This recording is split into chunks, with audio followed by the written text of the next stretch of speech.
మాట ఇస్తే మాట కట్టుబడి ఉంటుందని చెప్పడానికి ఇవాళ ఎన్టీఆర్ గారి విగ్రహావిష్కరణ ఒక తార్కాణం. ఎన్నికలకు ముందు ముఖ్యమంత్రి గారు చెప్పినారు, నగరం నడిబొడ్డున అన్నగారిని ఎన్టీ రామారావు గారు విగ్రహాన్ని పెట్టుకుంటామని. ఆ మాట ప్రకారం ఇవాళ నిలబెట్టుకుని విగ్రహాన్ని ఆవిష్కరించే కార్యక్రమంలో మనం పాల్గొంటా ఉన్నాం. మిత్రులారా, ఎన్టీ రామారావు గారు గొప్ప కళాకారుడు. నా దృష్టిలో వారిని ఒక పార్టీతోనో, ఒక కులంతోనో, ఒక ప్రాంతంతోనో ముడిపట్టడానికి లేదు. యావత్ ప్రపంచంలో ఉన్నటువంటి తెలుగు వారికి ఆయన అన్నగారు. ఆయన పెట్టిన పార్టీ సిద్ధాంతం వేరు కావచ్చు, ఆయన ఆలోచన వేరు కావచ్చు, కానీ ఆయన కూడా శ్రీమతి ఇందిరాగాంధీ లాగానే పేదల అభ్యున కోసం పనిచేసినటువంటి మహానాయకుడు. ఈ రాష్ట్రంలో పేదవాడికి ఇచ్చిన ఇండ్ల కార్యక్రమం కానీ,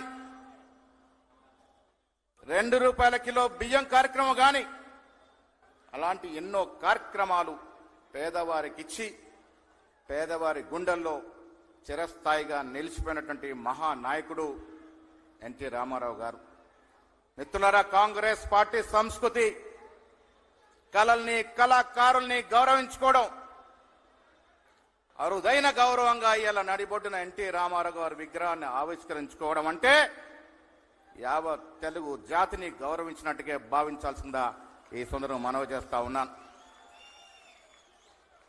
ఆనాడు ఇందిరాగాంధీ, తర్వాత ఎన్టీ రామారావు వలె ఇలా రాష్ట్ర ముఖ్యమంత్రి రేవంత్ రెడ్డి గారు కూడా పేద ప్రజల కోసం శ్రేయస్సు పడుతూ వారికి అందాల్సిన ఫలాలు ఇస్తూ పోతా ఉన్నారు. మిత్రులారా, ఎక్కువ సమయం తీసుకోను. చాలా ఆలోచన తర్వాత ఆనంద్ నవీన్ యాదవ్ గారిని ఇక్కడ అభ్యర్థిగా నిలబెట్టాం. చాలా వాగ్దానాలు ఇచ్చాం, అన్నీ నెరవేరుస్తూ వస్తూ ఉన్నాం. దాంట్లో ఒకటి ఎన్టీ రామారావు గారి యొక్క విగ్రహ ఆవిష్కరణ.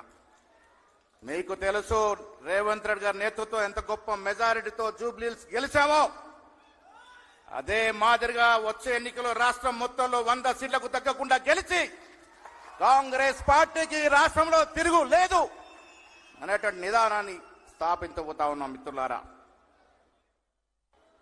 మహిళలకు ఉచిత బస్సు మొదలుకొని ఇవాళ సన్న బియ్యం వరకు ప్రతి పేదవానికి అందాల్సిన సంక్షేమం కాంగ్రెస్ ముఖ్యమంత్రి రేవంత్ రెడ్డి గారి నేతృత్వం అందుతా ఉంది. భవిష్యత్తులో కూడా అందుతుంది. వచ్చే ఎన్నికల్లో మళ్లీ వస్తాం, ఇంతకు రెట్టింపు సంక్షేమం, అభివృద్ధి ఇస్తామనే మాట చెప్తూ మీ నుంచి సెలవు తీసుకుంటా ఉన్నాను. జై హింద్, జై కాంగ్రెస్.